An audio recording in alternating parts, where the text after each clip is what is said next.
श्री शिवाय नमस्तुभ्यम दोस्तों, हर हर महादेव। देखिए दोस्तों, अगर आपके मन में कोई ऐसी मनोकामना है जो काफ़ी समय से आपके मन में है लेकिन वो पूरी नहीं हो रही है, आपने खूब प्रयास कर लिए, खूब आपने उपाय करके देख लिए, खूब पूजा करके देख ली, व्रत करके देख ली, लेकिन वो जो आपकी मनोकामना है अभी तक वो पूरी नहीं हो पाई है। चाहे वो मनोकामना जो है वो आपके व्यापार से संबंधी हो, आपकी नौकरी से संबंधित हो, घर में जो कलेश चल रहे हैं उसकी शांति के लिए हो, धन प्राप्ति के लिए हो या किसी और अन्य चीज के लिए हो, जो भी आपकी मनोकामना है वो आपको पूज्य गुरु जी द्वारा बताए गए इन उपायों को करने से उसमें बहुत ही ज्यादा लाभ प्राप्त होगा। देखिए, पूज्य गुरु जी कहते हैं कि अगर आप ये 2 चावल वाला जो उपाय है, अगर प्रदोष के दिन आप ये कर लेते हैं तो आपको जो फल मिलना चाहिए उसका कई गुना आपको फल प्राप्त होता है और आप पर महादेव की एक विशेष कृपा प्राप्त होती है। तो चलिए जानते हैं कि क्या है वो चमत्कारी उपाय। लेकिन उससे पहले आप सभी से एक प्रार्थना कि अगर आप हमारे चैनल पर पहली बार आए हैं या अभी तक आपने हमारे चैनल को सब्सक्राइब नहीं किया है तो कृपया करके हमारे चैनल को सब्सक्राइब कर लीजिए, वीडियो को लाइक कीजिए, शेयर कीजिए, कमेंट्स में प्रतिक्रिया जरूर दीजिए। तो चलिए शुरू करते हैं। देखिए दोस्तों, ये उपाय पूज्य गुरु जी ने जैसा बताया है हम आप तक वैसा ही पहुंचाने की कोशिश कर रहे हैं। सरल शब्दों में आपको जो गुरु जी ने बताया वैसा ही आपको बता रहे हैं, तो कृपया करके ध्यान से सुनिएगा। बहुत ही सरल उपाय है, आप सभी को ये उपाय जरूर करना है प्रदोष के दिन।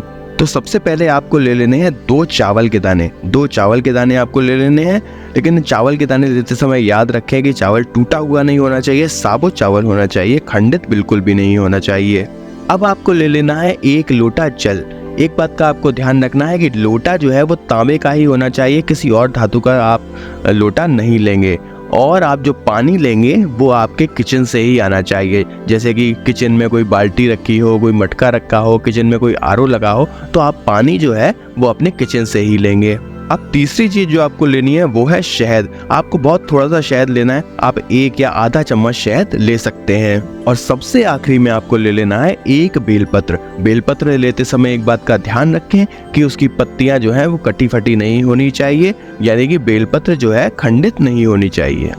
पूज्य गुरु जी कहते हैं कि अगर आपके पास बेलपत्र नहीं है तो आप शिव मंदिर में जाकर वहां से भी बेलपत्र उठा के ला सकते हैं और उसको पानी से शुद्ध करके भी आप उसमें प्रयोग कर सकते हैं। तो आपको ये सारी सामग्री लेके पहुंच जाना है शिव जी के मंदिर और आपको शिवलिंग के पास में बैठ जाना है।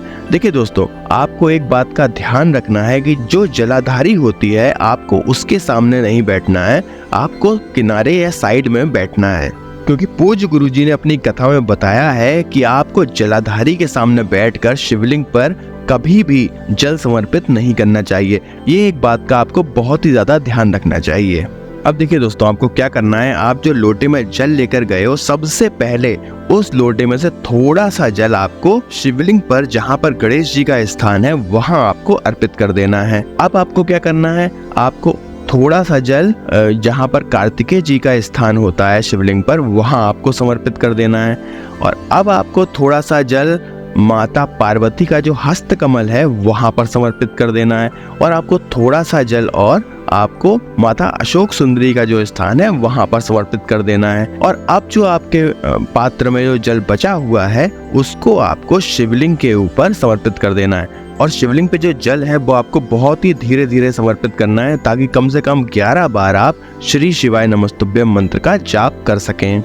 जल अर्पित करने के बाद आपको क्या लेना है, आप जो बेलपत्र लेकर आए हो उसको आपको ले लेना है। और बेलपत्र की जो सबसे बड़ी पत्ती होती है, सबसे आगे वाली जो पत्ती होती है, उसकी चिकनी तरफ आपको शहद लगा देना है। जो आप शहद लेकर आए हो उसको आपको उसकी चिकनी वाली तरफ आपको बड़ी पत्ती पर लगा देना है।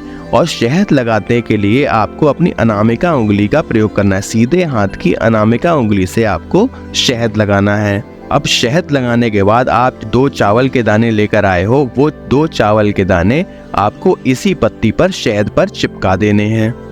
अब ये बेलपत्र आपको अपने सीधे हाथ में रखनी है और आंख बंद करके महादेव से जो भी आपकी मनोकामना है, जो भी आपका कष्ट है, परेशानी जीवन में चल रही है, वो आपको महादेव से कह देना है। प्रार्थना करने के बाद आपको ये बेलपत्र जो है वो शिवलिंग के ऊपर समर्पित कर देना है। देखिए, बेलपत्र चढ़ाते समय एक बात का ध्यान रखेंगे आप कि जिस तरह आपने शहद लगाया है वो आप शिवलिंग की तरफ रखेंगे। शिवलिंग में आपका शहद वाला तरफ छूना चाहिए। देखिए पूज्य गुरुजी कहते हैं कि ये जो उपाय है ये बहुत ही ज्यादा लाभकारी है, लेकिन अगर ये उपाय किसी विशेष दिन किया जाता है, जैसे कि प्रदोष के दिन अगर आप ये उपाय को करते हैं तो इसके जो फल हैं वो कई गुना बढ़ जाते हैं और आप पर जो आपको महादेव की कृपा है वो कई गुना आप पर बढ़ जाती है। ये तो बात हुई पहले उपाय की। अब आपको एक दूसरा उपाय बताते हैं जो मुख्यतः उन लोगों के लिए है जिनके जीवन में खर्चे बहुत ज्यादा हैं।